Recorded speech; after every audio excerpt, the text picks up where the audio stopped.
फरीदाबाद के प्रथला विधानसभा क्षेत्र में 5 गांवों के किसानों द्वारा एक जनसभा का आयोजन किया गया, जिसमें उन्होंने लगभग 22 करोड़ रुपए ऋण माफ होने पर विधायक नयनपाल रावत को मोमेंटम देकर सम्मानित किया। वहीं उन्होंने राज्य के मुख्यमंत्री मनोहर लाल और भाजपा सरकार की जमकर तारीफ की। दरअसल दिखाई दे रहा ये नजारा प्रथला विधानसभा के IMT का है, जहां 2012 से लगातार किसानों ने करीब 5 साल तक धरना दिया था, जिसको विधायक नयनपाल रावत ने आश्वासन देकर समाप्त करवा दिया था।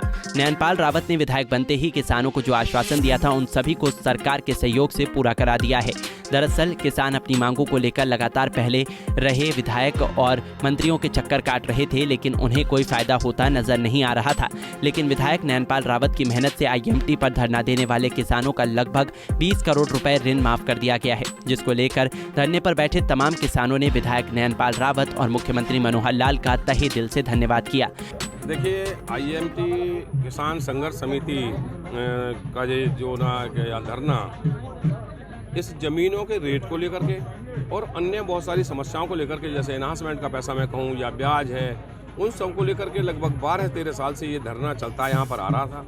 और आज से 2 साल पहले जब हमारी सरकार आई और हमें MLA बनने का मौका इन्होंने दिया, इन्होंने MLA बनाया, तो मैंने ये धरना समाप्त करा दिया था, क्योंकि मैं जानता था कि इस प्रदेश का यशस्वी और तपस्वी माननीय मुख्यमंत्री मनोहर लाल जी किसी भी वर्ग का अहित नहीं करते हैं, हर वर्ग को साथ लेकर चलने वाले, हरियाणा एक हरियाणवी एक के नारे पर काम करते हैं। तो मुझे ये भारी तरह से उम्मीद थी, क्योंकि पिछले वाले कभी किसी विधायक ने 12 से 13 साल में ना तो इनकी तरफ देखा, ना यहाँ आए। वो चुने जरूर दोनों विधायक, लेकिन इनकी तरफ किसी ने ध्यान नहीं दिया। और मुझे इस बात की चिंता थी, क्योंकि 12 से 13 साल जब से हुए हैं, 13 साल से मैं इनकी लड़ाई में शुरू से ही शामिल हूँ। मुंडन तक मैंने इनके लिए कराया, रास्ते रोके, सेक्रेटरीट से ताला जड़ा, तो बहुत सारी लड़ाई मैंने इनके लिए और कंटिन्यू इनके बीच में रहा। MLA बनने के बावजूद मैं इनके बीच में आता रहा।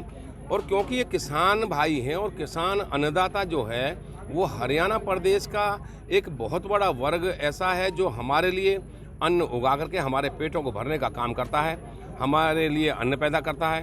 तो अन्नदाता की लड़ाई को लड़ने का मुझे एक जुनून रहता है। तो उस आज माननीय मुख्यमंत्री मनोहर लाल जी की मेहरबानी से जो इनके एनहांसमेंट था, 2512 रुपये में से 500 रुपये घटाकर उसको 2012 रुपये कर दिया गया है।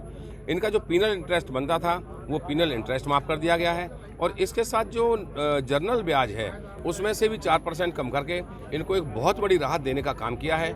और इसमें लगभग 411 किसान जो उनको फ़ायदा मिला है, जो इससे पीड़ित थे, वंचित थे, तो उनको आज ये 411 किसानों को लगभग 22 करोड़ रुपया इनका माफ़ हुआ है। तो मैं तहे दिल से आज इन्होंने मेरा धन्यवाद का कार्यक्रम रखा है, लेकिन मैं इनके धरने के माध्यम से, इनके इस कार्यक्रम से माननीय मुख्यमंत्री मनोहर लाल जी का, अपनी हरियाणा सरकार का तहे दिल से धन्यवाद करता हूं। और मैं धन्यवाद इनकी संघर्ष समिति का भी करता हूं, इनके हर जन का करता हूं, जिन्होंने 12-13 साल से लड़ाई लड़ी।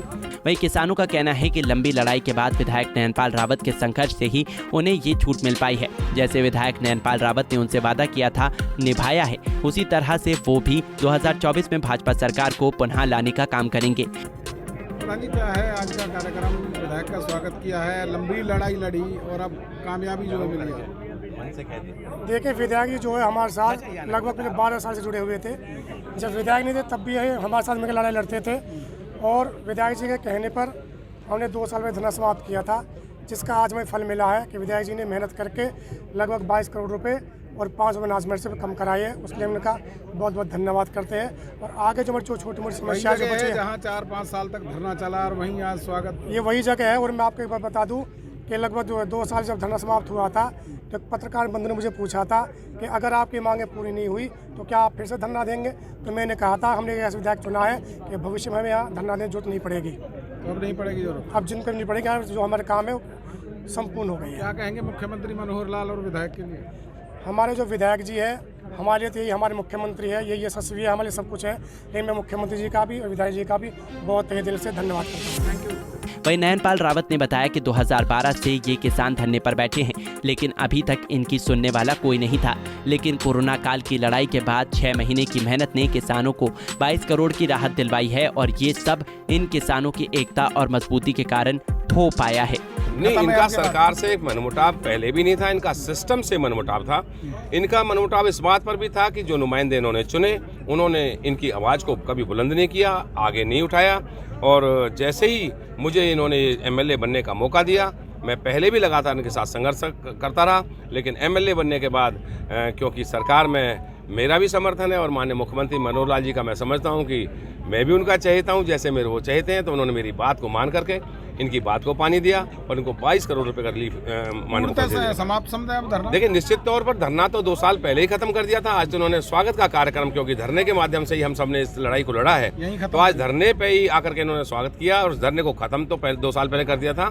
और अन्य भी इनकी छोटी छोटी, जैसे मैं कहूँ कि कुछ ट्रांसफर जो उनके प्लॉट जो होते हैं, मुटेशन की जो पॉलिसी में 3 बार मुटेशन इनका जो होना, वो फ्री में होना, वो माननीय मुख्यमंत्री मनोहर लाल जी पहले कह चुके हैं। और इसके साथ साथ जो कॉर्नर के प्लॉट उन पर 10% जो अधिक पैसा लिया जाता था, वो पैसा भी माननीय मुख्यमंत्री महोदय ने माफ कर दिया था पहले से ही। तो इसलिए जो इनकी रोजमर्रा की चीज़ें हैं, उनको हम अपने तरीके से निपटते रहेंगे। लेकिन ये जनरल मुद्दा था, सभी किसानों का मुद्दा था, वो आज निपट गया है, समाप्त हो गया है। और आज मैं समझता हूँ कि उस पर हरियाणा सरकार की और हमारे HSIDC डिपार्टमेंट की मोहर लग चुकी है। उसका आश्वासन लेकर इनके बीच में आया और उन्होंने मेरा धन्यवाद और स्वागत और हरियाणा सरकार का भी धन्यवाद किया। वहीं विधायक नयनपाल रावत ने ये भी कहा कि अगर आगे भी किसानों को किसी तरह की आवश्यकता होती है तो मैं तन मन और धन से किसानों के साथ खड़ा रहूंगा और ऐसे ही सरकार तक उनकी आवाज़ पहुंचाता रहूंगा। फरीदाबाद से पूजा शर्मा, पंजाब केसरी टीवी।